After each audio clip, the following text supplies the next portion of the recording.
والسلام على سيد الأنبياء والمرسلين وعلى آله وصحبه أجمعين. أما بعد، أعوذ بالله من الشيطان الرجيم. بسم الله الرحمن الرحيم. والعصر إن الإنسان لفي خسر إلا الذين آمنوا وعملوا الصالحات وتواصوا بالحق وتواصوا بالصبر. صدق الله العلي العظيم وصدق رسوله النبي الكريم الأمين. ونحن على ذلك لمن الشاهدين والشاكرين والحمد لله رب العالمين. إن الله وملائكته يصلون على النبي يا أيها الذين آمنوا صلوا عليه وسلموا تسليما.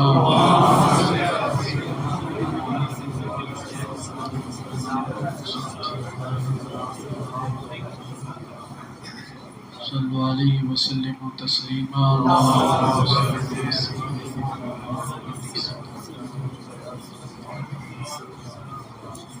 صلوا عليه وسلموا تسليما.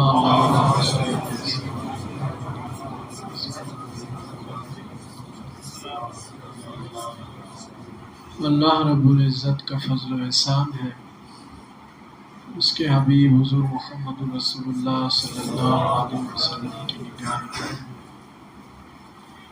بزرگان دین اور اولیاء کرام کی تصرفات ہیں، ان کی دعائیں، اللہ تعالیٰ نے سب کو امت محمد صلی اللہ علیہ وسلم اس مسجد کے خطیب و امام اور دیگر علماء کرام، بڑی ہی خوش نصیبی کی بات ہے ہمارے لیے کہ آج ہم اللہ اور اس کے رسول صلی اللہ علیہ وسلم کے ذکر کی محفل سجائے۔ اللہ تعالیٰ بڑی شان اور بڑی قدرت والا ہے۔ اللہ تبارک و تعالیٰ اپنے دین کا کام کس کے ذریعے لینا ہے یہ اللہ بہتر جانتا ہے۔ اللہ ہی اس انسان کے قلب میں یہ بات داخل فرما دیتا ہے کہ وہ جائے اور احکامات خداوندی اور رسول کریم صلی اللہ علیہ وسلم کے فرمان کو لوگوں تک پہنچائے۔ اللہ کا بڑا نظام ہے، بڑی قدرت والا ہے، بڑی شان والا ہے، بڑی حکمت والا ہے، اور آج اسی کے کرم اور اسی کے فضل کے ہم یہاں جو ہے آج جمع ہوئے ہیں۔ آپ لوگوں نے تقریباً 11 بجے سے اب عشاء تک آپ اللہ اس کے رسول کی محفل میں بیٹھے ہیں۔ اللہ تعالیٰ آپ لوگوں کو اس کی برکت عطا فرمائے، ہم سب کو عطا فرمائے، پروردگار اعلیٰ عمروں کو دراز فرمائے۔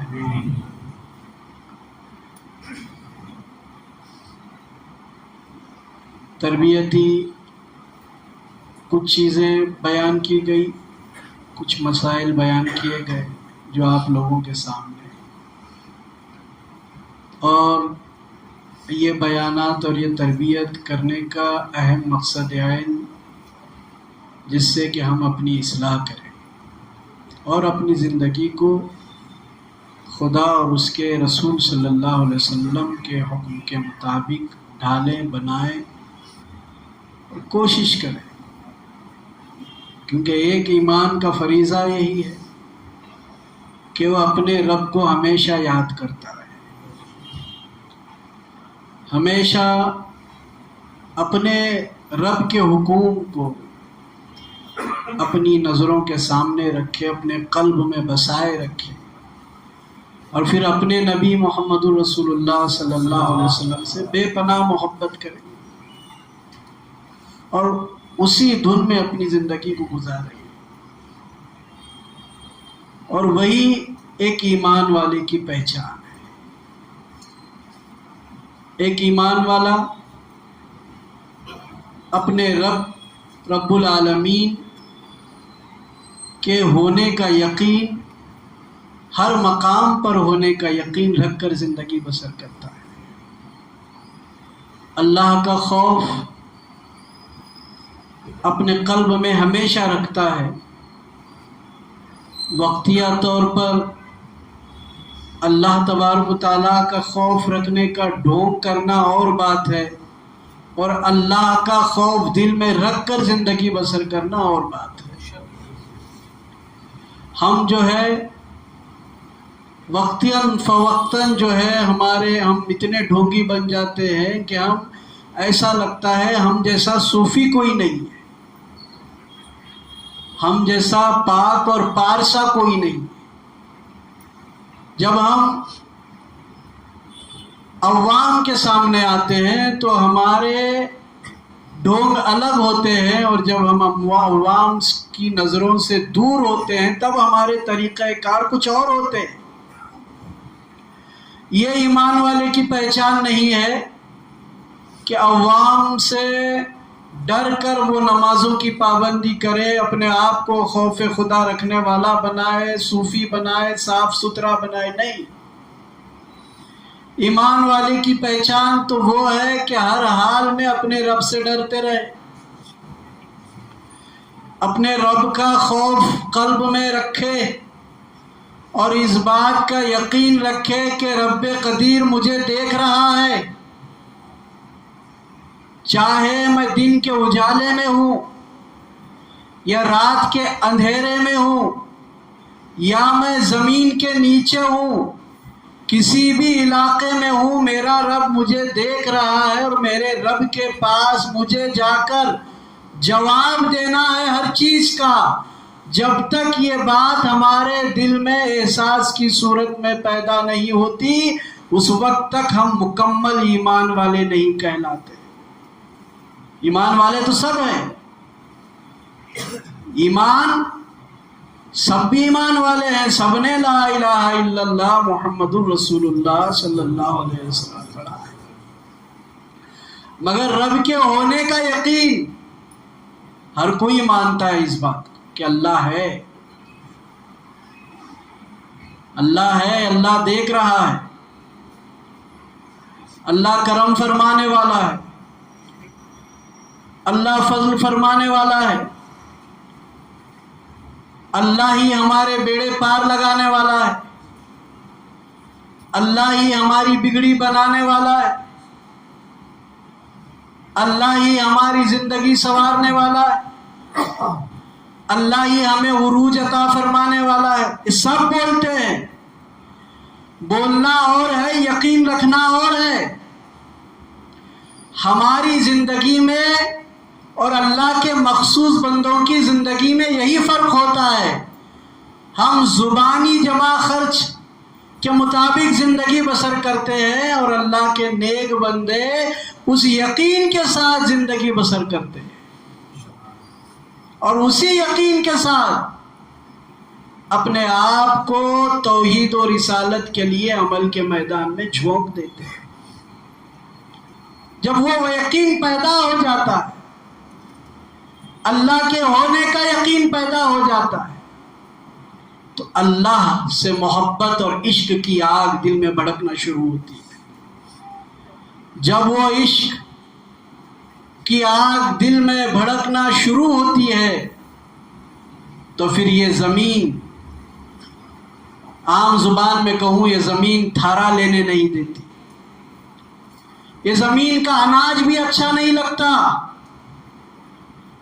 اس زمین پر پانی کے جو انتظامات کیے گئے ہیں وہ بھی اچھا نہیں لگتا، اہل و عیال کی محبت بھی اچھی نہیں لگتی، رشتہ داروں کی محبت بھی اچھی نہیں لگتی، بس اللہ کی محبت میں گم ہو جاتا ہے، فنا ہو جاتا ہے۔ جب اللہ کی محبت میں کوئی فنا ہوتا ہے، اللہ کا عشق جب دل میں بس جاتا ہے، تب انسان اپنے گردن کو اللہ کے لیے کٹانے کے لیے اپنے آپ کو مجبور کرتا ہے، اور جب تک وہ اپنی جان کو اللہ کے لیے قربان نہیں کرتا اس کو چین نہیں ملتی ہے۔ جب اللہ کی محبت، اللہ کا عشق دل میں بس جائے، اس پر ڈٹ جائے، کہو لا الہ الا اللہ اور ڈٹ جاؤ، لا الہ الا اللہ کہہ کر ڈٹ جانا، اور پھر اس کے بعد اپنی زندگی کو اللہ کے حوالے کر دینا، اللہ کے ہونے کا یقین رکھ کر زندگی بسر کرنا، اس کے بعد کیفیت قلب بہت الگ ہو جاتی ہے۔ اس انسان کو پھر یہ فنا زندگی کی کوئی خواہش باقی نہیں رہتی، وہ یہی چاہتا ہے کہ کون سا وقت ایسا آئے کہ میں اپنے مالک کے حقیقے سے جا ملوں اور اپنی جان کو محمد عربی صلی اللہ علیہ وسلم کی محبت کو بساتے ہوئے اپنی جان کو میں اللہ کے حوالے کر دوں۔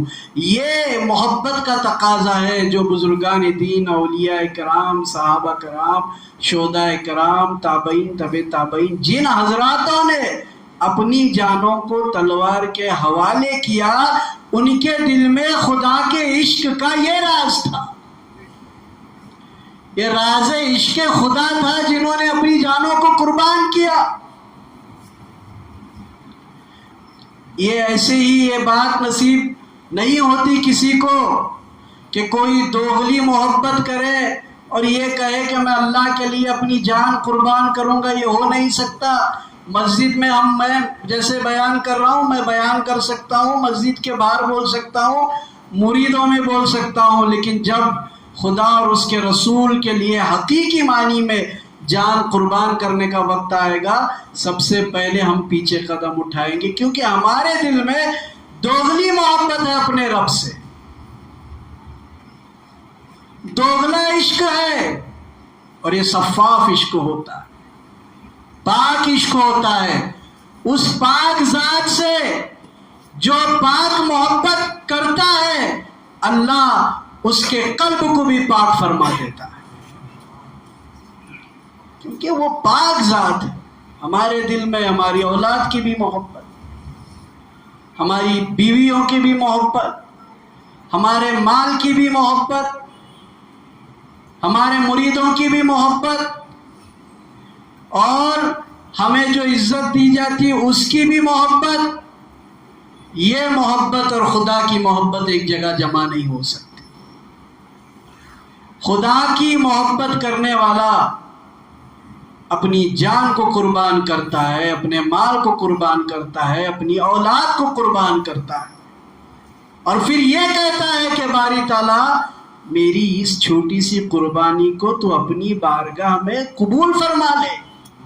جان قربان کرتا ہے اور کہتا ہے میری اس چھوٹی سی قربانی کو اپنی بارگاہ میں قبول فرما لے، کیونکہ وہ طالب عبادت ہو کر جنت کا خواہش مند نہیں ہوتا ہے، بلکہ عبادت، ریاضت و مجاہدہ میں خدا کے دیدار کا خواہش مند ہوتا ہے کہ میری جان جب اس بدن سے جدا ہو تو رب کریم کا مجھے دیدار ہو جائے۔ اللہ اللہ کی باتیں سنیں تو لوگوں کو کیا ہے، سستی اور کاہلی آنا شروع ہو جاتی ہے، کیونکہ لوگ اللہ کی ذات پر توکل، اس کے عشق و محبت اور اس کا یقین رکھ کر زندگی بسر کرنے پر آج زیادہ لوگ آمادہ نہیں ہوتے۔ میٹھی میٹھی باتیں سماعت فرما کر خواہش مند ہوتے ہیں کہ کب جنت ملے گی، کب ہم جنت کے حقدار بنیں گے۔ ارے پہلے اللہ کے بنو، اللہ کے مکمل بندے، جو اللہ نے اس کائنات میں ہمیں کس ارادے سے اللہ نے بھیجا ہے کہ ہم جا کر اللہ کی عبادت کریں اور اس کے حکم کے مطابق اپنی زندگی بسر کریں، تب جو ہے ہمارے مقامات دنیا میں بھی بلند ہوتے ہیں، آخرت میں بھی بلند ہوتے ہیں۔ اسی لیے قرآن کریم میں ارشاد ہوتا ہے والعصر۔ مفسرین نے اپنی اپنی رائے پیش کی ہے اس میں۔ بعض مفسرین فرماتے ہیں کہ یہ وقت عصر کے متعلق کہا جا رہا ہے، عصر کی نماز جو پڑھتے ہیں اس وقت جو وقت ہوتا ہے اس کے متعلق فرمایا جا رہا ہے۔ جیسے مثال دے کر سمجھائی گئی کہ عصر کا جب وقت ہوتا ہے تو مومن لوگ، ایمان والے لوگ، پرہیزگار لوگ اس فکر سے اپنے تمام جو بزنسز کرتے رہتے ہیں. بعض لوگ جو ہے کھیتوں میں جا کر کچھ عمل کرتے ہیں، عمل سے مراد کھیتی باڑی کرتے ہیں. اس وقت جو ہے اپنے آپ کو سمیٹ کر جیسے ہی عصر کی اذان ہوتی ہے نماز کی طرف آ کر، اور اس کے بعد مغرب نماز ادا کر کے، عشاء ادا کر کے فجر کی تیاری نیک لوگ عصر سے شروع کرتے ہیں. ایک تو یہ بیان ہوتا ہے. دوسرا بیان ہوتا ہے عصر کی نماز کا بھی، درمیانی نماز جس کو کہا گیا. یعنی جیسے کہ یہ 4 انگلیاں ہیں، ان 4 انگلیوں میں سے جو بیچ کی انگلی ہے اس کو درمیانی کہا جاتا ہے. ایسا ہی عصر کی نماز جو ہے وہ درمیانی نماز ہے، جس کا ذکر قرآن کریم میں ایک مقام پر اس طریقے سے آیا، حافظوا علی الصلوات والصلاۃ الوسطیٰ، کہ نماز عصر کا، باقی چاروں نماز بھی بالکل فرض ہے ہم پر، لیکن عصر کی نماز کی زیادہ تاکید دی گئی. اور مفسرین فرماتے ہیں کہ جو عصر کی نماز جان بوجھ کر چھوڑنا پسند فرماتا ہے، کرتا ہے، ایسا عمل کرتا ہے، تو سمجھ لو کہ اس کے اہل و عیال جو ہے ہلاک ہو رہے ہیں. کیا ہو رہے ہیں؟ ہلاک ہو رہے ہیں جان بوجھ کر عصر کی نماز. کبھی کبھار انسان کی مجبوری ہوتی ہے، کوئی کام ہوتا ہے، عصر کی نماز چھوڑ دیتے ہیں، فجر چھوڑتے ہیں، ظہر قضا ادا کر لیتے ہیں. لیکن عصر کے لیے سختی سے مفسرین نے کہا کہ اگر کوئی ایسی حرکت کرتا ہے تو اہل و عیال اس کے برباد ہو رہے ہیں. اب سچ بتاؤ کتنے لوگ رو رہے ہیں اپنی تکلیف کو دور کرنے کے لیے. سارے لوگ ہمارے پاس بھی آتے ہیں، حضرت کچھ دم کر کے دو ہماری بلا دور ہو جائے. پھر ہم نہیں ملے تو ہم سے اچھا لیمبو ناریل پہ پھونک کر دینے والا وہ ملتا ہے، اس کے پاس جاتے ہیں، حضرت ہماری بلا دور کرو. ارے کیا بلا دور کرو؟ یہاں عصر کی نماز تم ترک کر رہے ہو. اللہ کی طرف سے فضل و احسان، اس کا کرم ملنے کے بجائے تم تو لعنتی بنتے جا رہے ہو. اور جو لعنتی بنے اس کو کون وہاں سے نکال کر لا سکتا ہے جب تک اللہ نہ چاہے. کتنا بھی دعا کرو، کچھ بھی کرو، غلطی ہماری، پریشانی ہماری وجہ سے آ رہی ہے، اور ہم کہتے ہیں اللہ کو ہم ہی ملے ہیں پریشان کرنے کے لیے. اور مفسرین جو ہوتے ہیں یہ ان کو معمولی مت سمجھو، یہ علم ظاہری اور علم باطنی میں غوطہ لگائے ہوئے لوگ ہوتے ہیں، تب جا کر ایسی باتوں کا مظاہرہ کرتے ہیں. پھر ایک اور بھی ترجمے کی شکل میں ایک بات کہی گئی جس کے لیے اللہ تعالیٰ کے قسم فرما رہا ہے زمانے کی. اللہ تعالیٰ قسم فرما رہا ہے زمانے کی. اب زمانے سے مراد کیا لیا گیا؟ فرمایا جاتا ہے، مفسرین فرماتے ہیں کہ اللہ تعالیٰ اپنے نبی محمد الرسول اللہ صلی اللہ علیہ وسلم کے زمانے کی قسم فرما رہا ہے. یعنی ہمارے نبی جس شہر میں رہے اللہ اس شہر کی بھی قسم فرماتا ہے، لا اقسم بہذا البلد. پھر جس زمانے میں ہمارے نبی رہے اس زمانے کی بھی قسم فرما رہا ہے. اب اللہ کا قسم فرمانا مکہ اور مدینہ تک محدود نہیں ہے. ہمارے نبی تھے نہیں ہیں تو شروع زمانے سے لے کر حشر تک ہمارے نبی ہے، تو ہر زمانے کی قسم اللہ فرما رہا ہے. مکہ میں ہے مکہ کے زمانے کی، مدینے میں ہے مدینے کے زمانے کی. یعنی اللہ تبارک و تعالی ہمارے نبی کی شان کو بیان فرما کر یہ کہہ رہا ہے کہ ہمیں والعصر زمانے کی، ہم کون سے زمانے کی؟ رسول کریم صلی اللہ علیہ وسلم کے زمانے کی قسم فرما رہا ہے، اور فرما کر کیا کہہ رہا ہے؟ والعصر ان الانسان لفی خسر، انسان خسارے میں ہے، انسان گھاٹے میں ہے، انسان پریشانی میں ہے۔ جب اللہ قسم فرما رہا ہوگا تو کیا آپ اس قسم پر یقین نہیں رکھتے؟ رکھنا ہی پڑے گا، اور انسان خسارے میں ہے یہ ماننا ہی پڑے گا۔ آج ہم بھی خسارے میں ہیں، آپ بھی خسارے میں ہیں۔ والعصر ان الانسان لفی خسر، قسم ہے زمانے کی کہ انسان خسارے میں ہے۔ انسان چاند پر پہنچا، خسارے میں ہے۔ انسان ٹیکنالوجی کے حساب سے بہت آگے چلا گیا، خسارے میں ہے۔ انسان اپنی عزت اور شہرت کے مطابق اپنی ذات کو اتنا بڑا کر دیا کہ جب وہ جہاں جاتا ہے لوگ ایک بادشاہ سے بڑھ کر اس کی خدمت کرتے ہیں، پھر بھی خسارے میں ہے، پھر بھی گھاٹے میں ہے۔ روزانہ 2 لاکھ روپے کا بزنس کرتا ہے، پھر بھی خسارے میں ہے، کیونکہ یہ اللہ فرما رہا ہے، نہ یہ میری بات ہے نہ یہ آپ کی بات ہے، یہ رب العزت فرما رہا ہے۔ انسان خسارے میں ہے۔ اب خسارے سے نکلنا ہے تو نماز کا دن دیکھنا پڑے گا، کیا پنیم کا دن دیکھنا پڑے گا، کوئی پیر صاحب کو ڈھونڈنا پڑے گا، کس کا دامن پکڑنا پڑے گا اس خسارے سے نکلنے کے لیے؟ تو سب سے عظیم نعمت جو اللہ نے ہمیں دی ہے کتاب اللہ، اللہ کا کلام۔ انسان اگر خسارے میں ہے تو اسے چاہیے کہ الا الذین آمنوا، اللہ کی ذات پر ایمان رکھے۔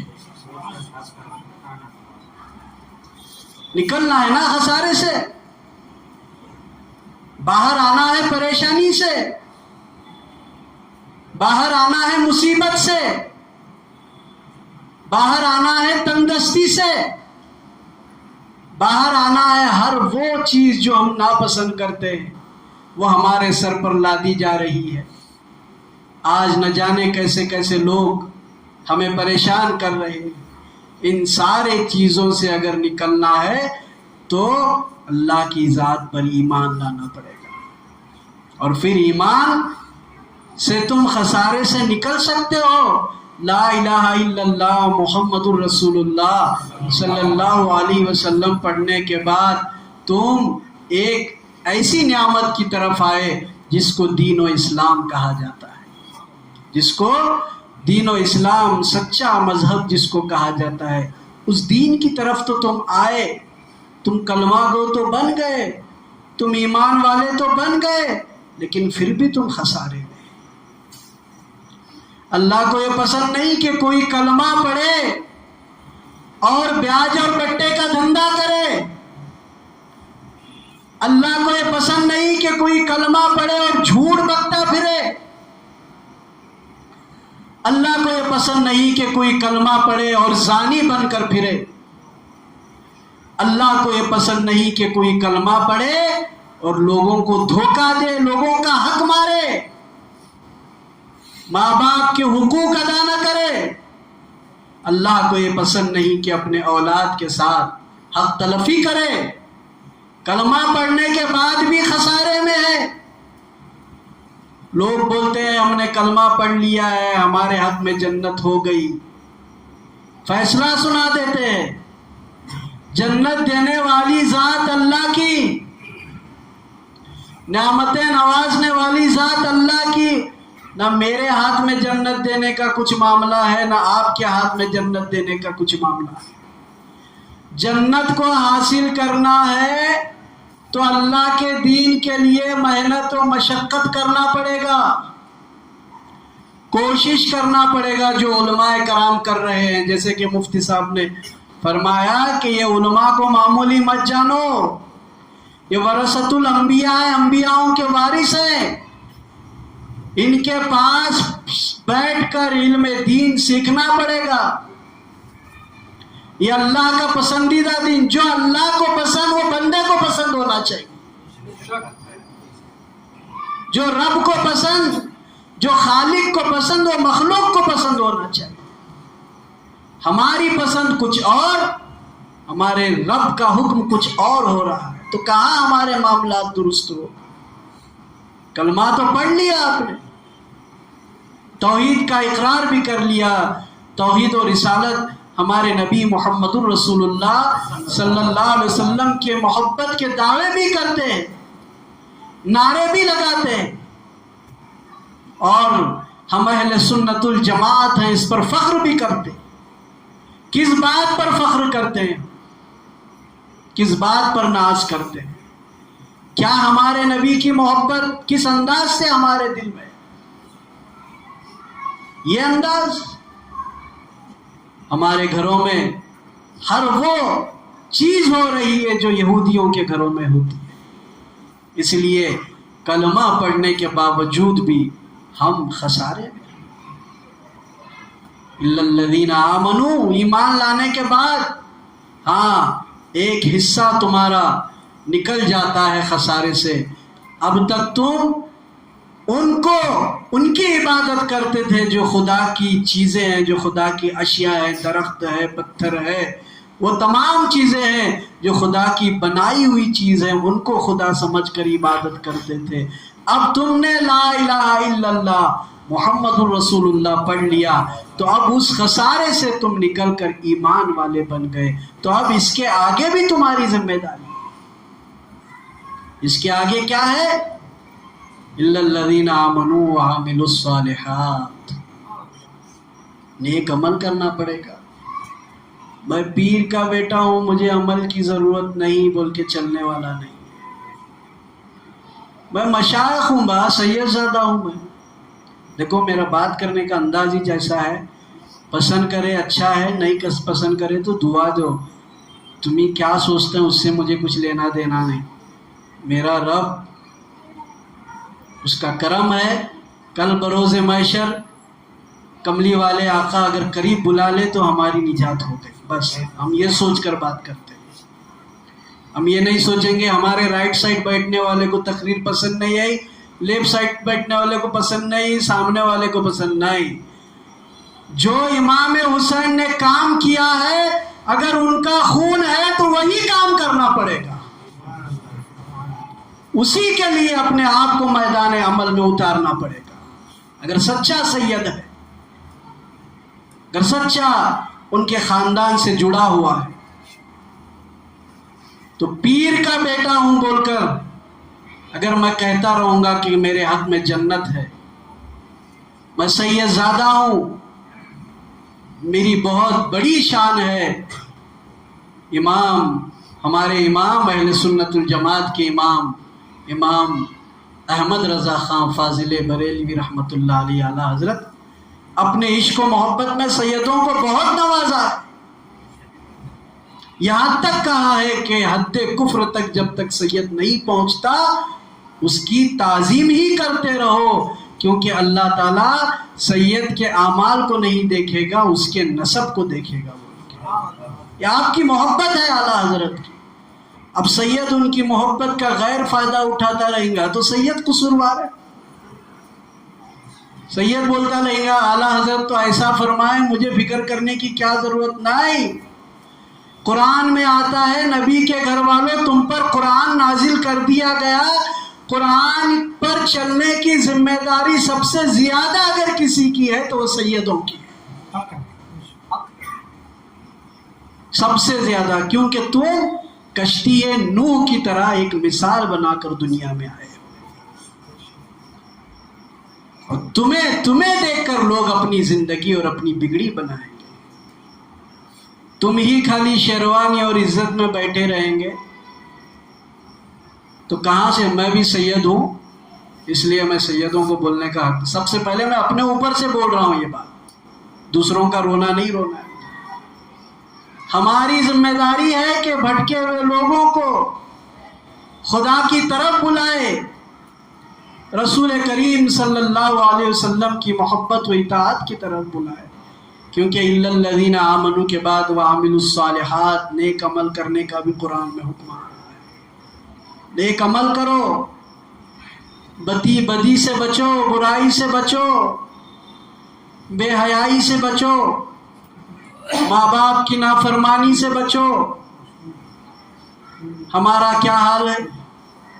ہم سید زادے ہیں، ہم اپنے والدین کا ادب نہیں کرتے، سید ہیں ادب نہیں کرتے۔ اب یہ ایک سید کی مثال سب کے لیے ہے، آپ لوگ سمجھ لیں۔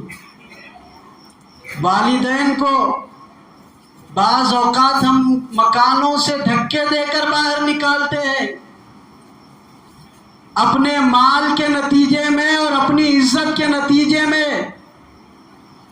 اگر کوئی باپ شرابی ہے تو بیٹا کہتا ہے باپ شرابی ہے، اس کو گھر سے باہر نکالو۔ باپ کتنا ہی کیوں نہ شرابی ہو، بیٹے کا کام ہے اس کے لیے دعا کرنے کا، مگر اس کی عزت ہی کی جائیں گی کیونکہ وہ والد ہے۔ اگر وہ والد اور تمہاری والدہ کو جو اصولات اسلام میں جو عقد خانی کی شکل پیدا کی گئی ہے وہ مکمل طور پر نہیں ہوتی تو تم دنیا میں کہاں سے آتے؟ اور تمہارے ماں نے جو 9 مہینے تک پیٹ میں تمہیں برداشت کیا، اس کا درد، کیا اس ماں کا احسان ہم پورا کر سکتے؟ نہیں کر سکتے۔ والدہ کے ساتھ حسن سلوک کا حکم آتا ہے، والد کے ساتھ حسن سلوک کا حکم آتا ہے، اولاد کے ساتھ حسن سلوک کا حکم آتا ہے، تب جا کر ہم جو ہے ایمان والے بھی بنتے ہیں، اور پھر اس خسارے سے ہم باہر بھی نکلتے ہیں جو خسارے میں ہم ڈوبے ہوئے۔ وَتَوَاصَوْا بِالْحَقِّ وَتَوَاصَوْا بِالصَّبْرِ، جب ان منزلوں پر تم آ جاتے ہو،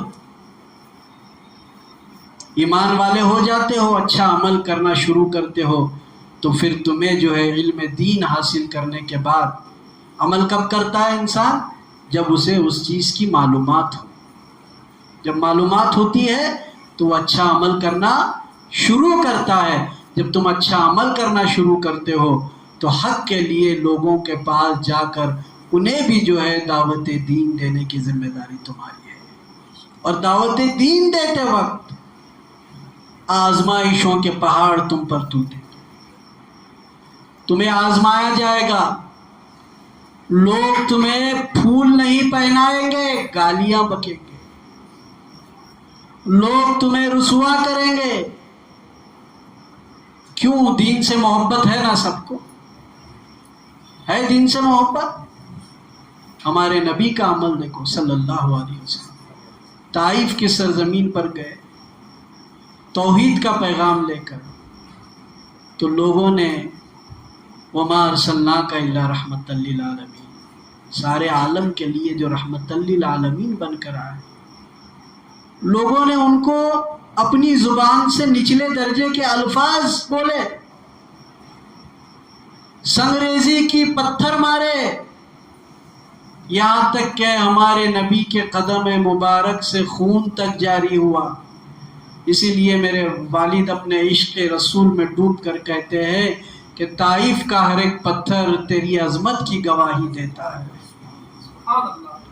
طائف کا ہر ایک پتھر تیری عظمت کی گواہی دیتا ہے، ہر قطرے خون اطہر سے احسان کی خوشبو آتی ہے۔ صلی اللہ علیہ وسلم، کیسا احسان ہمارے نبی! ارے ہمارے نبی کا احسان یاد رکھنے والا کون؟ ان کی امت۔ ان کی امت اگر ہے تو ان کا احسان یاد رکھنا واجب ہے ہم پر۔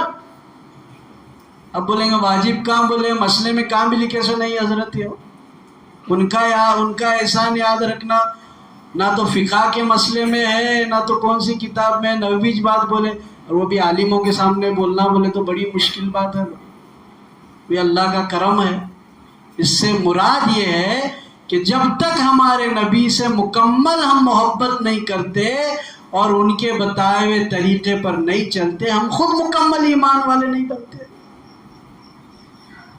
تو یہ ہمارے نبی کا احسان نہیں تو کیا ہے ہم پر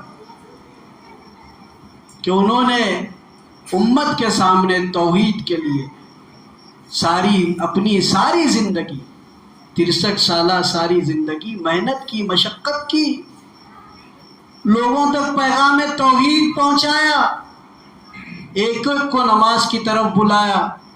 آپ فرماتے ہیں میرا دل کرتا ہے کہ میں اذان دوں، ایک سے کہوں کہ نماز کے لیے کھڑا ہو جائے، اور ان لوگوں کے مکانات تلاش کروں جن مکانات کے لوگ جو ہے نماز سے سستی کر رہے ہیں۔ میرا دل کرتا ہے کہ میں ان مکانوں کو آگ لگا دوں۔ نبی صلی اللہ علیہ وسلم فرما رہے یعنی آگ لگا دوں کا اگر ہمارے نبی کا دل کرتا ہے تو یقیناً بے نمازی کے مکان کو آگ لگ رہی ہے، اب اس کے سمجھ نہیں آ رہا ہے، جو آگ لگ رہی ہے وہ دکھ نہیں رہی، لیکن اس کا طریقہ کار یہودیوں والا بنتا جا رہا ہے، غیر شرعی چیزوں پر عمل کرنے والا بنتا جا رہا ہے۔ اس کو فکر نہیں ہے کہ مجھے میرے رب کی بارگاہ میں پہنچ کر جواب دینا ہے۔ تو جب وہ تواصوا بالحق، حق کا اعلان کرنے پر تم اپنی زندگی کو استقامت کے ساتھ اٹل رکھو گے تو تمہیں آزمایا جائے گا، اور پرائے آپ کو برا نہیں بولیں گے، سب سے پہلے تمہارے گھر میں تمہاری برائی ہوگی، تمہارے رشتہ دار تمہاری مخالفت کریں گے، تمہارے خاندان والے تمہاری مخالفت کریں گے۔ کیوں؟ کیونکہ تم حق کا اعلان کر رہے ہیں۔ ایک بھائی بولے گا مجھے میرے بیٹے کا برتھ ڈے کرنا پسند ہے، ایک بھائی بولے گا مجھے پسند نہیں کیونکہ ہمارے نبی نے کبھی کیا نہیں اور نہ تو کرنے کا حکم دیا ہے۔ جھگڑا شروع ہو گیا، جھگڑا شروع ہوا تو ایسا ہوا ایک بھائی اپنے مکان میں رہا اپنی بیوی بچوں کے ساتھ، دوسرا بھائی دوسرا مکان لیا۔ کس لیے جھگڑا؟ ایک کہتا ہے سنت پر عمل کروں گا، ایک کہتا ہے یہودی کے طریقے پر عمل کروں گا، کیونکہ ظاہری عزت اس کو پسند آ رہی ہے۔ کاش کہ یہ سوچ لیتا حشر میں میرے نبی کے ذریعے جو مجھے عزت ملنے والی ہے وہ اگر عزت کا خواہش مند ہے تو سنت رسول صلی اللہ علیہ وسلم کے مطابق زندگی بسر کرنا پڑے گا۔ پھر ان معاملات میں وتواصوا بالحق وتواصوا بالصبر، صبر و استقامت کے ساتھ۔ وہ لوگ برا بھی بولتے ہیں تو درگزر سے کام کرو، وہ لوگ گالیاں بھی دیتے ہیں تو درگزر سے کام کرو، اور صبر و استقامت کے ساتھ اپنی زندگی کو گزارو۔ مجھے بتاؤ امام علی مقام کی ساری زندگی میں یہ سورت کا پورا معاملہ نظر آتا ہے کہ نہیں آتا؟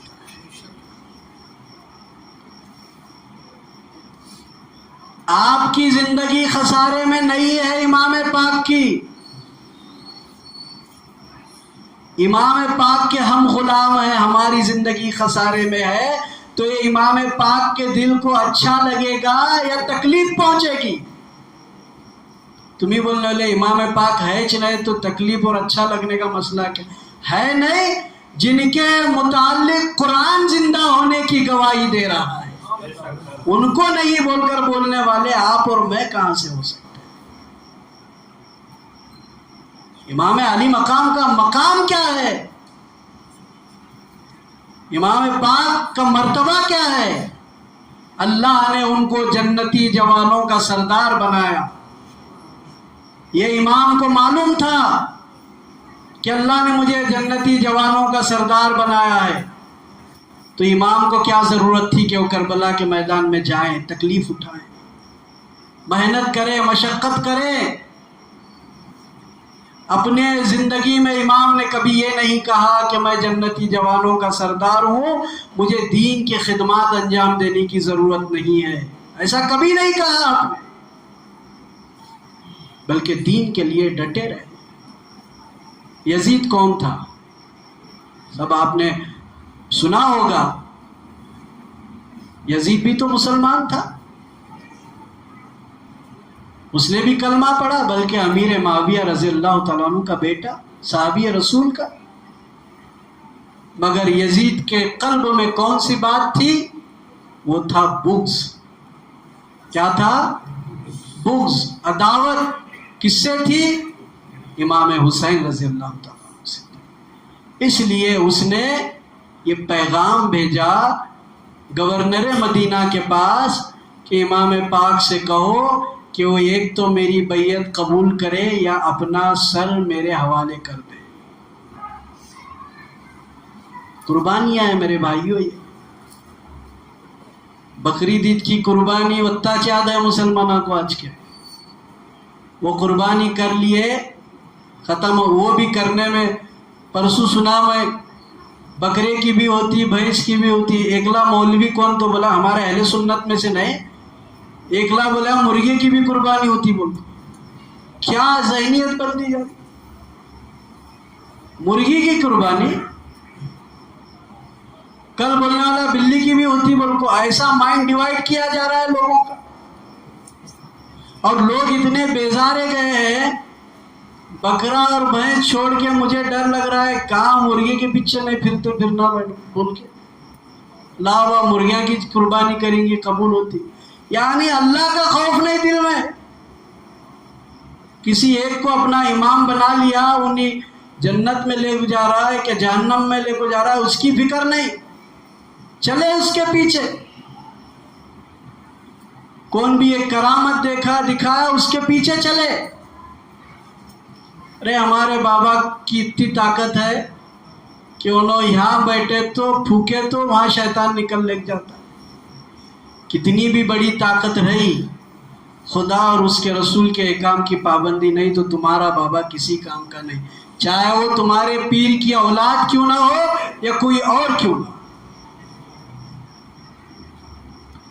تو امام پاک اور یزید کے بیچ جو ٹکراؤ ہوا، یہ ذاتی منصب کے لیے نہیں ہوا، یہ ذاتی خواہشات یا نفس کی خواہشات کے مطابق نہیں ہوا ہے۔ یہ یزید نے ان چیزوں کو عام کر دیا تھا جو مکہ کی سرزمین پر ہمارے نبی محمد عربی صلی اللہ علیہ وسلم کے آنے سے پہلے عام تھی۔ ان چیزوں کو دوبارہ اس نے اس پاک سرزمینوں پر پھر سے ان چیزوں کو آباد کرنا شروع کر دیا۔ 3 دفعہ خطوط آنے کے بعد امام عالی مقام نے گورنر مدینہ سے کہا کہ میں ایسے انسان سے کیسے بیعت لوں؟ تو یہاں یہ بات ظاہر ہو جاتی ہے کہ اگر کوئی اہدنا الصراط المستقیم کی راہ پر چلنے والا کوئی خلیفہ ہوتا تو ہمارے امام اس کے ہاتھ میں ہاتھ دیتے۔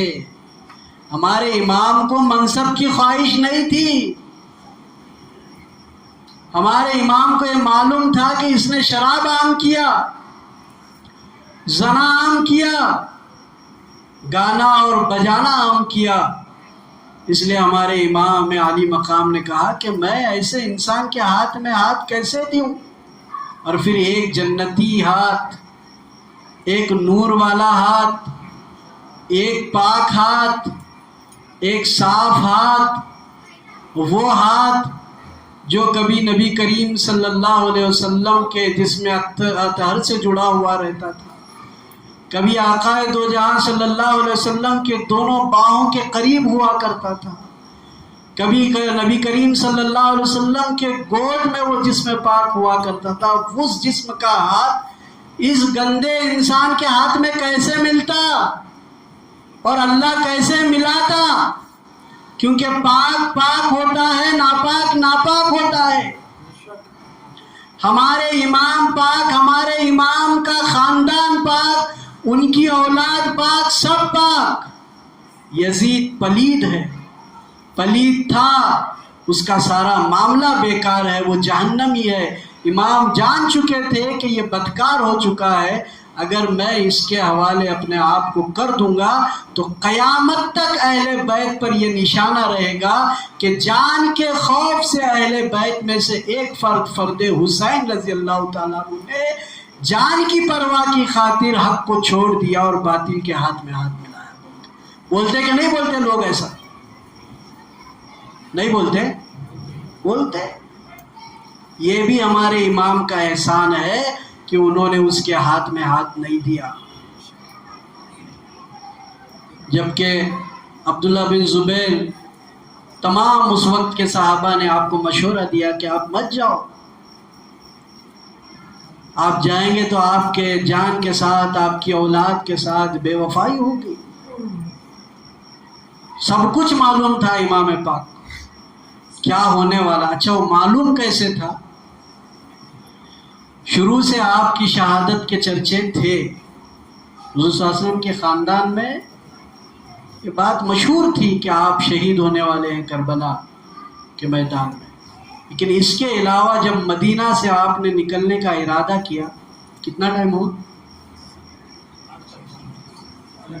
40 منٹ ہوئے؟ یہ بیان شروع ہو کے کتنا ٹائم ہوا؟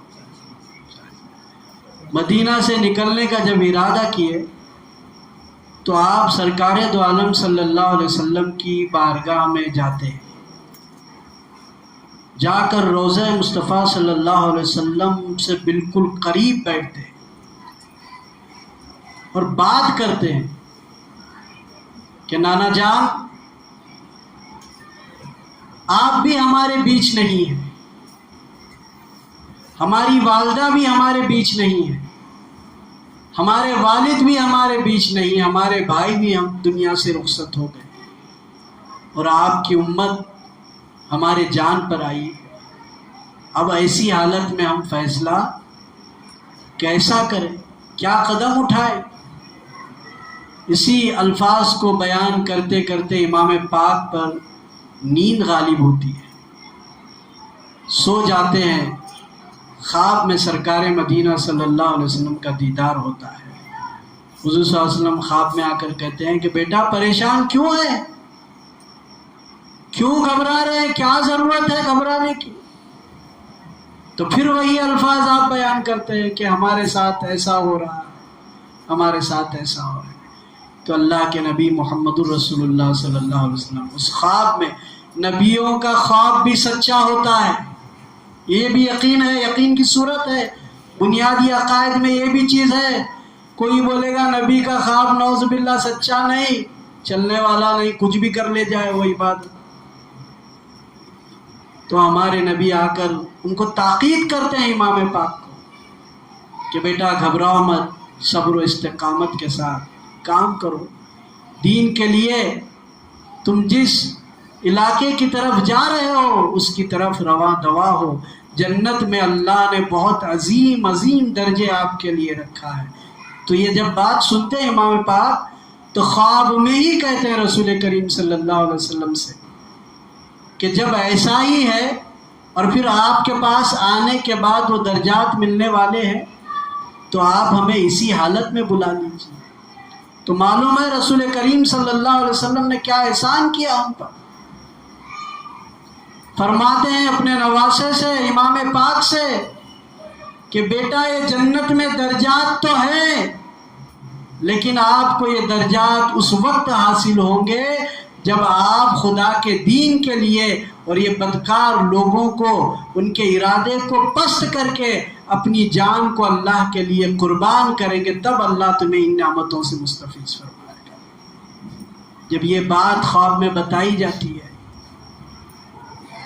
حالانکہ جنتی جوانوں کے سردار بول کے بولا گیا تھا، مگر یہاں کچھ اور تاکید دی جا رہی ہے، کیونکہ امام کا کربلا جانا ضروری تھا، وہاں شہید ہونا ضروری تھا، قیامت تک حق اور باطل کا فرق لوگوں کے سامنے رہنا ضروری تھا۔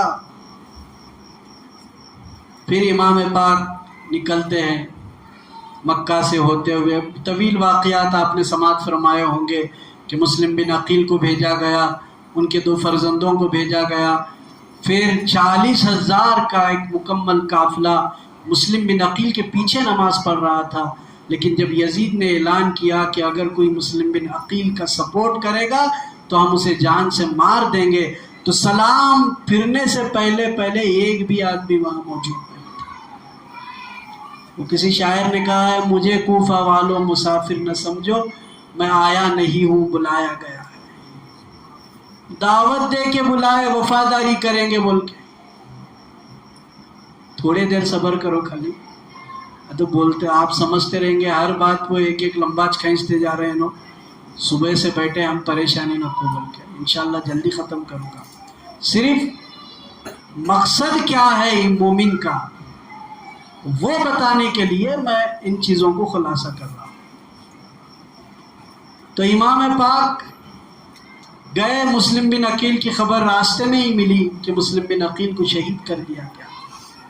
اب شہید کرنے کے بعد، ان کے ساتھ بے وفائی کرنے کے بعد، تب تو ہمارے امام کو چاہیے تھا کہ وہ رک جائیں، وہ نہ جائیں، اور جا بھی رہے ہیں تو اکیلے نہیں جا رہے ہیں. اس میں علی اصغر بھی ہے، چھوٹے معصوم سے بچے، علی اکبر 18 سال کے، حضرت قاسم ہیں، شہر بانو ہیں، بی بی زینب ہے، امام زین العابدین بخار میں تپ رہے. یہ کیا ہے؟ جنت کی خواہش ہے؟ جنت کی خواہش نہیں تھی، خدا کے دیدار کی خواہش تھی.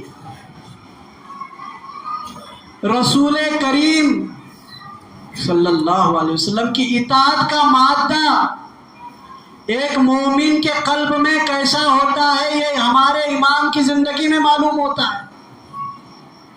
ہمارے امام نے اپنے پریکٹیکلی لائف میں ہمیں بتایا کہ جو اپنے نبی سے محبت کرتا ہے اس کی اطاعت کا مادہ ایسا ہوتا ہے وہ خود بھی قربان ہوتا ہے، اپنی اولاد کو بھی ان کے لیے قربان کرتا ہے. یہ جذبہ ایمانی تھا ہمارے امام علی مقام کا. آپ جو فیصلہ کیے کہ کربلا معلیٰ کی طرف جائیں، معلوم ہونے کے باوجود، خبر ہونے کے باوجود کہ وہاں جان سے مار دیا جائے گا، وہاں وار کیا جائے گا، وہاں کے لوگ بے وفا ہیں. آج مجھے اگر کوئی بولے کہ جزیری کے سرزمین پر آپ کی مخالفت میں کوئی آیا ہے تو میں وہاں کا وہاں گاڑی گھما کر اپنے گاؤں کو چلا جاؤں گا. اتنی جان کی فکر، اتنا ڈر. وہاں ہمارے امام کا کیا مقام ہے؟ سب کچھ. یار اولاد کم سے کم اتنا تو کرتے کہ اپنی اولاد سے کہتے تم مدینہ میں رہو، اپنے اہل و عیال سے کہتے کہ تم مدینہ میں رہو آرام سے، میں حالات معلوم کر کے آتا ہوں. وہ بھی نہیں، ساتھ لے کر گئے. ساتھ جا کر اب وہ یزید ابن زیاد، شمر لعین، ان سب کا پلاننگ تھا. وہ سمجھتے تھے کہ یہ آ بھی رہے ہیں پریشانی میں، اگر ان پر پانی بند کر دیا جائے گا تو یہ کمزور بن جائیں گے. کیا بن جائیں گے؟ کمزور بن جائیں گے. اس لیے نہر فرات کا پانی جیسے ہی امام نجف میں آتے ہیں ویسے ہی آپ پر جو ہے وہ پانی، نہر فرات بہت بڑی ندی ہے، اس کا پانی بند کر دیتے. نادان تھا یزید، اس کو کیا معلوم حضور صلی اللہ علیہ وسلم نے بچپن میں ہی اپنی زبان چسائی تھی. ہمارے نبی کو معلوم تھا کہ میرا نواسا کربلا معلیٰ میں پیاسا شہید کیا جائے گا، اس کو پیاس کی شدید تکلیف محسوس نہ ہو، گویا میری زبان میں اس کو چسا دوں تاکہ اس زبان کے چوسنے کے بعد اب جب وہ میرے پاس آئے تو میرے ہاتھوں سے آب کوثر پیے. نہر فرات کی کیا حیثیت کہ وہ میرے امام پر بند ہو جائے. ارے ان کے خاندان سے آنے والے غریب نواز کہ کاسے میں آنا ساگر کا پانی آتا ہے تو کیا میرے امام کے قدموں میں وہ نہر فرات نہیں آ سکتا تھا؟ یقیناً آ سکتا تھا. صرف لب حسین سے الفاظ نکلنے کی دیر تھی کہ نہر فرات آؤ ہمارے قدموں میں. اور قسم خدا کی اگر نہر فرات نہیں آتا تو ساری زندگی اس زمین کی، وہاں کے علاقے کی وہ برباد ہو سکتی تھی، کیونکہ امام پاک کی زبان سے نکلے ہوئے الفاظ. مگر امام اپنی کرامت اگر دکھاتے تو ہمارے پاس کچھ سرمایہ نہیں ہوتا، ہمارے پاس کچھ بھانڈول نہیں ہوتا. امام نے کرامت کو چھپایا. وہ نہر فرات، ایسا دل کرتا ہے کہ یقیناً نہر فرات لب حسین کو ترس گیا. وہ اپنی نصیب پر سر پیٹتا ہوگا کہ میری کیسی قسمت ہے کہ میں امام کے لبوں تک بھی نہیں پہنچا، کل حشر میں میرا حال کیا ہوگا۔ مجھے تو لگتا ہے وہ یزید معافی مانگے گا نہیں مانگے گا معلوم نہیں، مگر میرا وجدان کہتا ہے یہ پانی ضرور کہے گا امام میری کچھ غلطی نہیں ہے، مجھے معاف کر دیجئے، حکم الہی تھا۔ لوگوں کے سامنے پیغام پہنچانا آپ کی ذات سے مقصد خداوندی تھا۔ پانی بند کرنے کے بعد یزیدیوں کو لگا کہ یہ کمزور ہو جائیں گے، لیکن یہ کمزور نہیں ہوئے اور ان کے خون میں گرماہٹ پیدا ہوئی اور اپنی جان کو قربان کرنے کے لیے تیار ہو گئے۔ حضرت جعفر اجازت چاہتے ہیں، حضرت قاسم اجازت چاہتے ہیں، سبوں نے اجازت طلب کی، اور اجازت اس لیے طلب نہیں کی کہ ہم جائیں گے اور ان کو مار کے ختم کر کے واپس آئیں گے، نہیں، اس نیت سے جایا کرتے تھے کہ اب جا رہے ہیں تو ہم شہید ہو کر ہی واپس آئیں۔ اور شہید کا مقام کیا ہے؟ حدیثوں میں آتا ہے جنتی ارواحوں میں جو شہید کی ارواح ہیں ان سے پوچھا گیا کہ جنت میں کسی چیز کی کمی ہے؟ تو شہیدوں کی ارواحوں نے جواب دیا کہ کسی چیز کی کمی نہیں، ایک چیز کی کمی ہے، باری تعالیٰ ہماری چاہت ہے کہ ہم دوبارہ زمین پر جائیں، تیری راہ میں لڑیں اور پھر قتل ہو کر پھر تیری پاس آئیں۔ تو اللہ تعالیٰ نے کہا ان سے پوچھو یہ ایسا کیوں کہہ رہے ہیں، اللہ تو عالم الغیب، اس کو معلوم ہے اللہ کو، لیکن ہم تک بھی تو یہ باتیں پہنچنی تھی، قیامت تک یہ باتیں پہنچتی رہیں گی۔ تو شہید کہتے ہیں کہ جب ہم اللہ کی راہ میں اور محبت رسول صلی اللہ علیہ وسلم میں لڑ رہے تھے، اس وقت جب ہمارے گردن پر تلوار آتی ہے اور بدن سے گردن جدا کرنے کا وقت آتا ہے، ان لمحات میں رب قدیر تیرا دیدار جو ہوتا ہے وہ جنت میں نہیں ہوتا ہے۔ تو ہم چاہتے ہیں کہ پھر جائیں، پھر لڑیں، پھر مارے جائیں اور پھر تیرے دیدار سے مشرف ہو جائیں۔ شہید کا مقام یہ ہوتا ہے۔ تو ہمارے امام جن کے در سے ایمان کی خیرات ملتی ہے، جن کے در سے ایمان کی خیرات لے کر لوگ ناز کرتے ہیں، وہ امام کے ایمان کا کیا معاملہ ہوگا، کیا مقام ہوگا۔ یزیدی شان و شوکت سطوت شاہی ہوئی فانی، میرے سرکار کا دیکھے تو کوئی کسر سلطان۔ کیسا ہے معاملہ، کیسی کثرت، کیسی حکمت، کیسی محنت، کیسی محبت ہے۔ آج چونگے یاد ہے، کھچڑا بھی بسرے نے ابھی تک۔ محرم آیا، کھچڑا بنانا، اچھا ہمارے گھر میں بھی بنتا ہے کھچڑا، قدیر بھائی آصف بھائی 2 سال سے آ رہے ہیں، معلوم ہے ان کو۔ کھچڑا بنانا نہیں بنائے تو ہمارے امام ناراض ہوتے ہیں، چونگے بنانا نہیں بنائے تو ہمارے امام ناراض ہوتے ہیں۔ بناؤ، غریبوں کو کھلاؤ، بیواؤں کو کھلاؤ۔ ہمارے امام نے بھی اپنی زندگی میں یہ عمل کیا ہے، غریبوں، بیواؤں، مسکینوں کو کھلایا ہے۔ کرو ان کی سنت کے مطابق زندگی، مگر نہ وہ چونگے غریبوں کے پاس جاتے ہیں، نہ وہ کھچڑا غریبوں کے پاس جاتا ہے۔ ہر آدمی ایک ایک کھنڈا لے کو اپنے سامنے بیٹھتا ہے اس دن۔ جیسا ہی روزہ ختم ہو، پہلی میری نیت کھچڑے کے اندر، اور آپ صاحب کھچڑے کی نعت میں مغرب کی نماز تک بھول جاتے لوگ۔ برا مت لگنے دو بھائیو، یہ ہمارا طریقہ۔ بولے تو کیا امام کی محبت، کھچڑا کھانا امام کی محبت؟ کبھی اللہ کے دین کے لیے اپنے آپ کو پیاسا رکھا ہے؟ کبھی اللہ کے دین کے لیے اپنے آپ کو بھوکا رکھا ہے؟ نہیں رکھا۔ تو ہمارے دل میں جب تک دین کی محبت اور ہمارے نبی کی محبت پیدا نہیں ہوتی، اس وقت تک ہمارے اندر وہ جذبہ ایمانی پیدا نہیں ہونے والا۔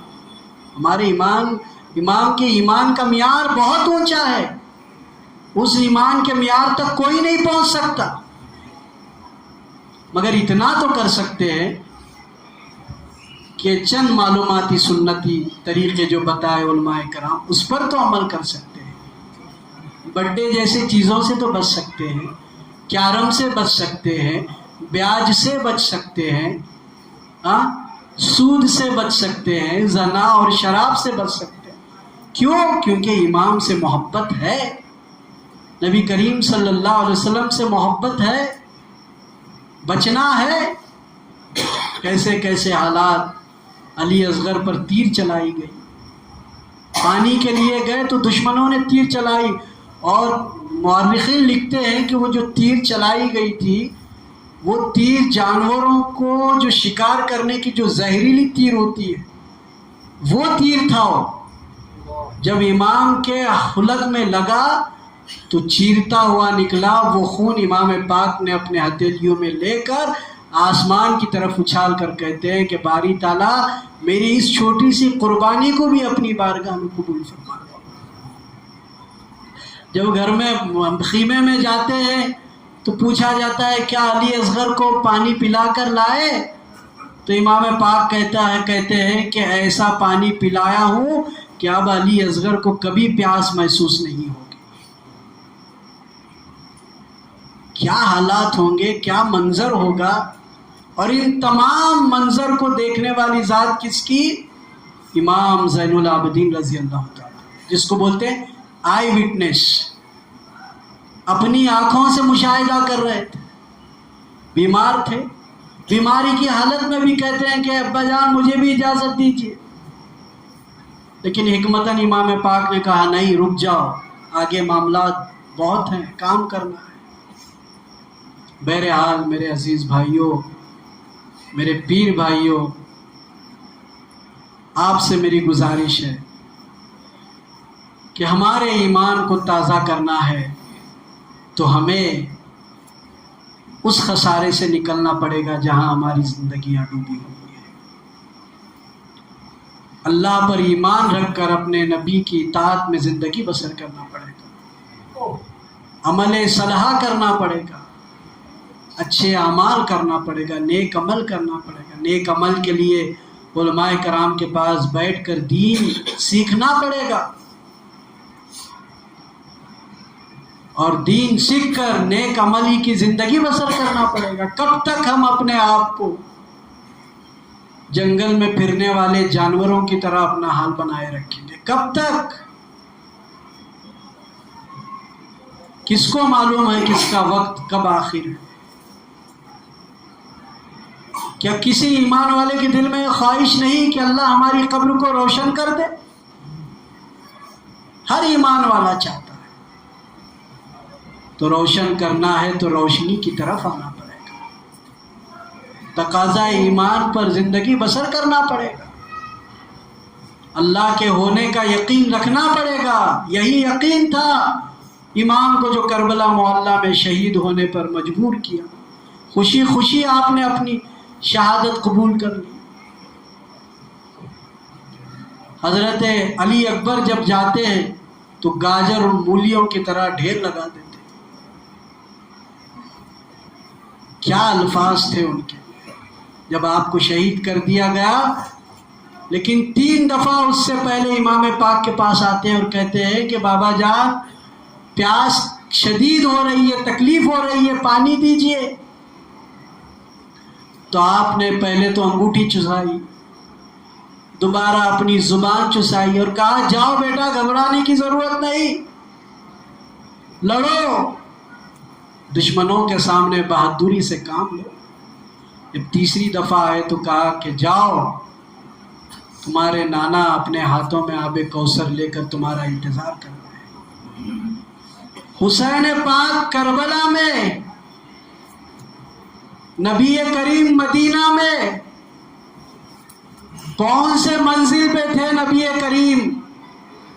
حسین پاک کربلا میں رہ کر اس کا مشاہدہ کر رہے تھے، اس لیے تو کہا کہ نانا تمہارا انتظار کر رہے۔ اس وقت کیمرہ نہیں تھا، ویڈیو نہیں تھا کہ یہاں کی بات وہاں پہنچائی جائے۔ اس وقت جو تھا وہ قلب کا معاملہ تھا. اللہ تعالیٰ نے ان کے قلب کو روشن کر دیا تھا. وہ جانتے تھے کہ ہمارے نبی محمد عربی صلی اللہ علیہ وسلم کس خواہش کے ساتھ، کس خوشی کے ساتھ رکے.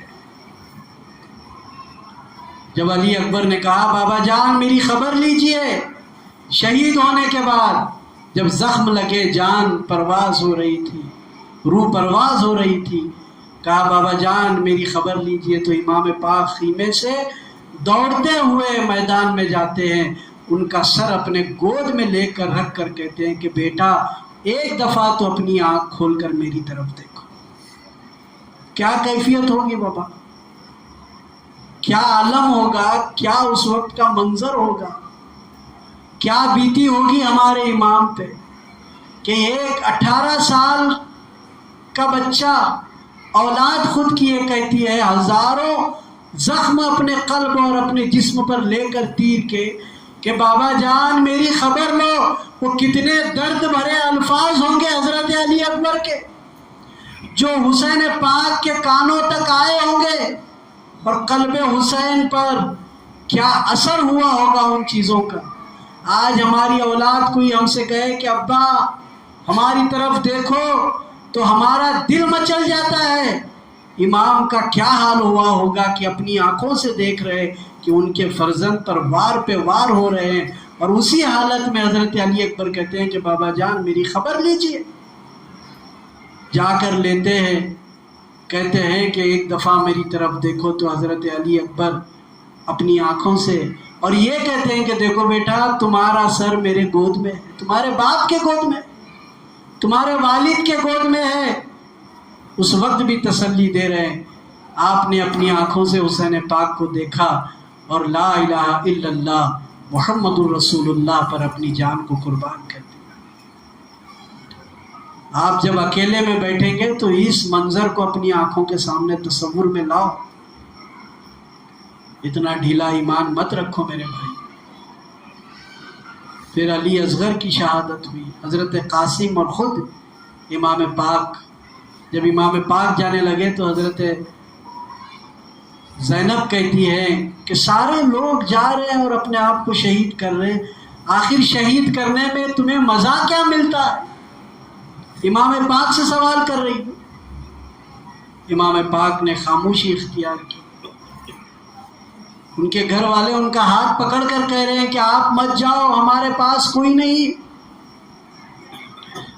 ایسی حالت میں اپنے آپ کو خاموش رکھنا اور قالوا ربنا اللہ ثم استقاموا پر استقامت حاصل کرنا، یہ کسی اور کا کام نہیں ہو سکتا، یہ ہمارے امام کا ہی کام ہو سکتا ہے. خاموشی سے حکمتاً ان سے یہ بھی نہیں کہا کہ میں پلٹ کر آؤں گا. اگر امام یہ کہتے کہ میں پلٹ کر آؤں گا تو یہ ہوتا کہ امام نے آخری وقت جھوٹ بولا.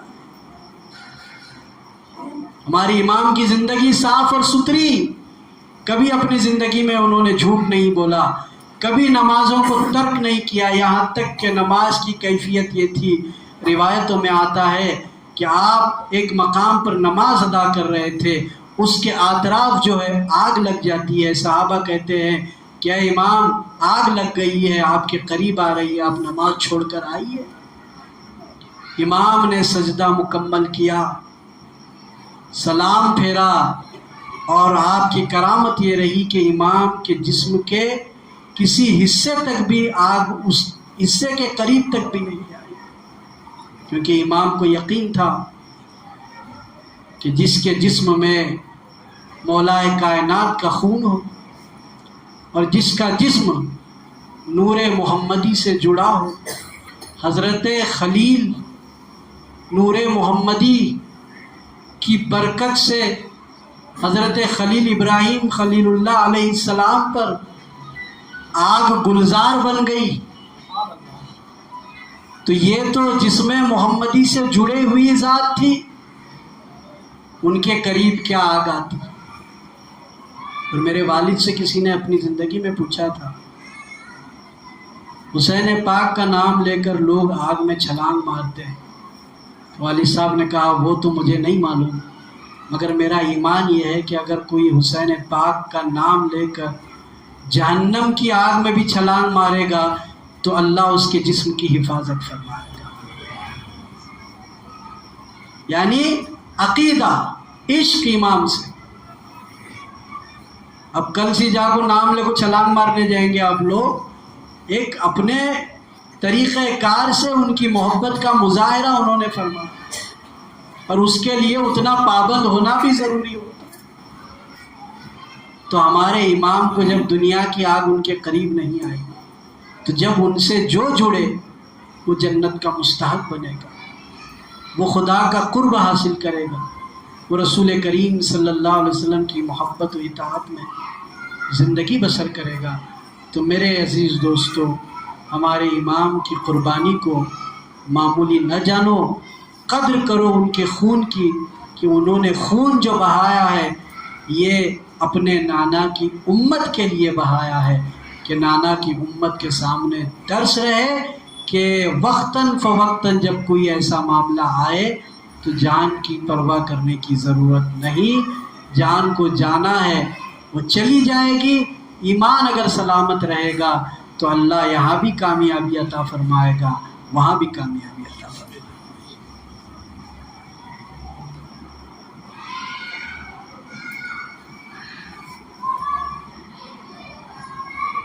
ذکر میں کتنے لوگ آتے ہیں؟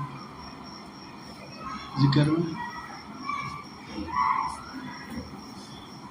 15-20 لوگ آتے ہیں، 10-15 لوگ آتے ہیں. پچھلے سال 25 تک لوگ چلے گئے تھے، پھر 15 لوگ پہ آ گئے. 15 لوگ ذکر میں آتے ہیں تو اس سے ثابت ہو رہا ہے کہ ذکر کی اہمیت نہیں ہے یہاں کے لوگوں کو، کیونکہ ذکر وہی نہیں کرتا ہے جس کے دل میں ذکر کرنے کا شوق ہو. یہ ذکر تمہاری دنیا اور آخرت کی کامیابی کا ایک ذریعہ ہے. پھر سے میں آپ لوگوں کو دعوت دیتا ہوں، جو ذکر دیا گیا ہے، جو امام ذکر لے رہے ہیں، ان کے بلانے پر آپ لوگ حاضر ہو جائیں. ذکر کریں گے تو قلب کی صفائی ہوگی، نماز کی طرف آئیں گے، نماز کی پابندی کریں گے. پیری مریدی کو دھندلے انداز میں مت لو.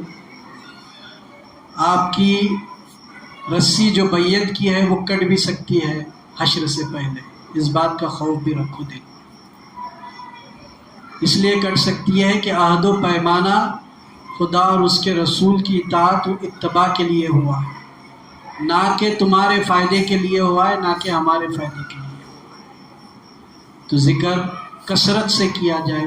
ہفتے میں ایک دن ہے، ایک دن کثرت سے جمع ہو، ذکر کرو، نماز کی پابندی کرو. جہاں رہتے ہیں وہاں نماز ادا کرو. نماز ہم پر فرض ہے، اور نماز سے اگر کوتاہی ہے تو پھر ہمارا مومن اور مسلمان ہونا کس کام کا ہے؟ کسی کام کا نہیں. منتوں کے پیچھے مت پڑو. منتیں مانگنا، ایسا ہوگا تو ایسا کریں گے، ایسا ہوگا تو ایسا کریں گے. کاہے کو یہ سب کر رہے ہیں؟ اللہ پر بھروسہ رکھو. اللہ تعالیٰ ہی بگڑی کو بنانے والا ہے، اور کون بنانے والا ہے؟ جو گھر سے بھٹک جاتا ہے، جو در سے بھٹک جاتا ہے، جس کو قبیلے والے نہیں چاہتے، جو جا کر فٹ پاتھ پر سو جاتا ہے، اس کے سامنے سوائے طوفان کے اور کچھ نظر نہیں آتا. ایسی صورت میں بھی جب وہ اپنے رب کو یاد کرتا ہے تو اللہ کی ہی ذات ایسی ہے کہ وہ اتنا رسوائی ہونے کے باوجود بھی اللہ ہی وہ کریم اور غفور الرحیم ہے کہ اللہ اس پر اپنا فضل فرماتا ہے. جس کو باپ نہیں دیکھ رہا، ماں نہیں دیکھ رہی، بیوی نہیں دیکھ رہے، بچے نہیں دیکھ رہے، وہ پریشان ہو کے فٹ پاتھ پر جاتا ہے، حالانکہ گناہگار ہے، پھر بھی جب رب کو یاد کرتا ہے تو رب اس کی مدد فرماتا ہے. اس کا یقین رکھو. قرضہ ہوا بول کر جان دینے کی ضرورت نہیں. پھانسی لگا لینے کی ضرورت نہیں. میں سنتا ہوں کہ مجھ پر اتنا قرضہ ہے, میرا دل کرتا ہے کہ کیا جان دینے کی, خودکشی کرنے کا شوق. خودکشی کی موت حرام ہے. کیوں تمہیں اپنے رب پر یقین نہیں کہ تم اپنے رب سے صلاۃ الحاجت کی نماز پڑھ کر فرض کی ادائیگی کے بعد, 5 وقتہ فرض کی ادائیگی کے بعد 2 رکعت نفل نماز صلاۃ الحاجت کی پڑھو, سجدے میں سر رکھ کر استغفر اللہ کی کثرت کرو, گناہوں کی توبہ کرو, اور نبی کریم کے وسیلے سے, پنجتن پاک کے وسیلے سے دعا مانگو. اللہ ایسی مدد فرمائے گا کہ آپ کو سمجھ میں بھی نہیں آئے. یقین تو رکھو اپنے رب پر. الگ تھلگ راستے نکال کر, جادو ٹونا, اس نے مجھ پر جادو کیا میں اس پر جادو کروں, اس نے مجھ پر یہ کیا میں اس پر کروں. کوئی کچھ بھی کرے, موت بھی اللہ کے حکم سے آتی ہے, زندگی بخشی بھی اللہ کے حکم سے جاتی ہے. کوئی کچھ نہیں کر سکتا. کسی میں حیثیت یا اوقات نہیں ہے کہ وہ کسی کی زندگی کو بدل دے. ہاں, رب جب چاہتا ہے. اور جب نبی کریم صلی اللہ علیہ وسلم کی نظر ہو جاتی ہے, وہ کہا ہے کسی نے کہ مقدر کا لکھا تو سب کو دیتا ہے خدا, جو قسمت میں نہ لکھا ہو وہ ملتا ہے مدینے میں.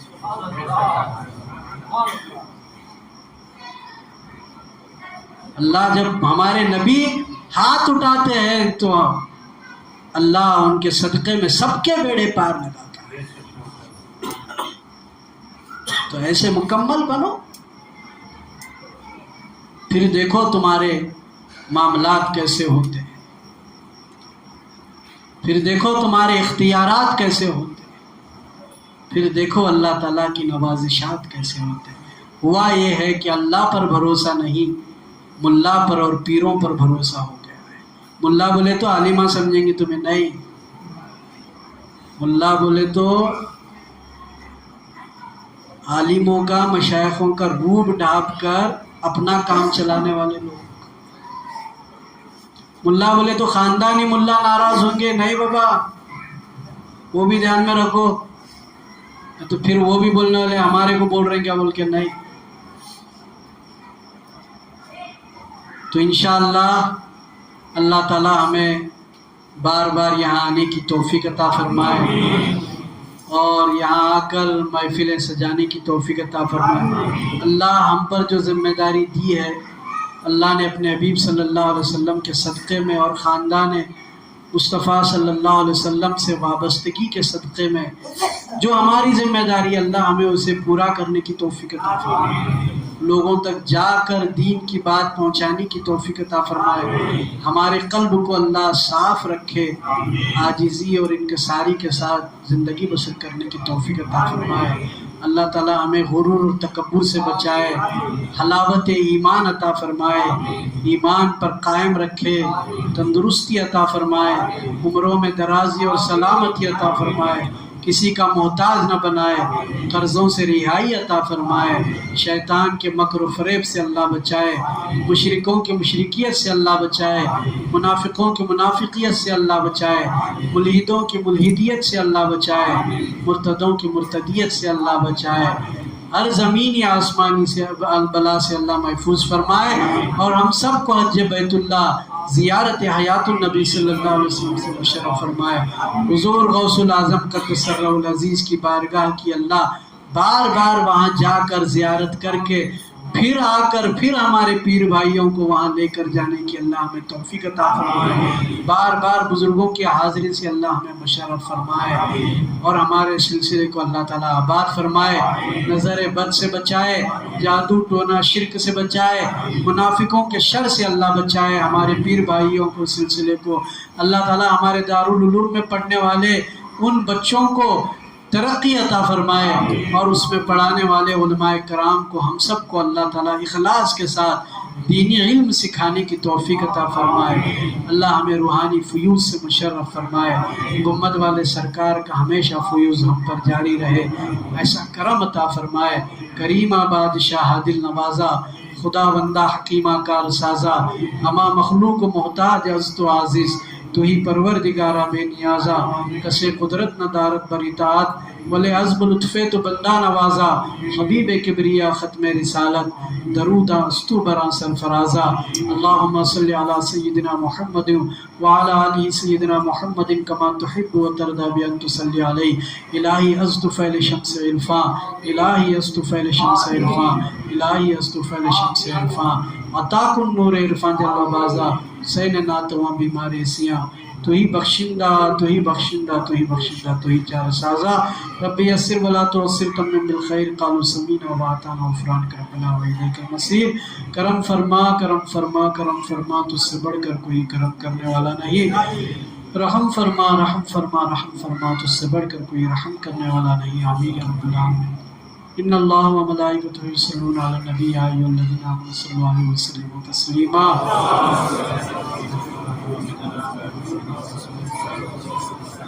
سبحان ربک رب العزة عما یصفون وسلام علی المرسلین والحمد للہ لا الہ